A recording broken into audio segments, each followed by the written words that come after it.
আচ্ছা, এখন কখনো অবসরের সময় পাও, মানে নিজের জন্য কখনো সময় পাও? আমি টাইমটা একটু কমে গেছে, বাট পাই না যে একদম তা নয়, কারণ এখন ধরো আমার এখন শুটিং চলছে না, so I get a little me time pi.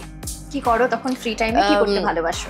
Covid হওয়ার পর থেকে, মানে কোভিড ফেজটা আই উড সে, সেই যে আমাদেরকে ওই অতগুলো মাস বসে থাকতে হয়েছে বাড়িতে কিছু না করে, আমার কুকিংটা খুব এখন থেরাপিউটিক।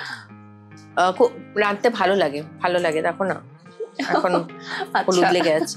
যাই হোক, রান্না বান্না করতে ভালো লাগে, আমি খুব স্পিরিচুয়াল, আমার পুজো করতে ভালো লাগে, আমার গার্ডেনিং করতে ভালো লাগে, আমার 3টে ফার বেবিস আছে, আমার ওদের সঙ্গে দিব্যি সময় কেটে যায়। দেন অফকোর্স বই পড়ি, ডকুমেন্টারিজ দেখি, ছবি দেখি, ভালো ওয়েব সিরিজ দেখি, নতুনদের কাজ দেখতে ভালো লাগে, এগুলোই করি। তার মানে কাজের ফাঁকে ড্রাইভিংটা আমার ভীষণ is close to my heart. আমি এখনো ড্রাইভ করতে একা একা বেরিয়ে পড়ি আমার ছানাদের নিয়ে।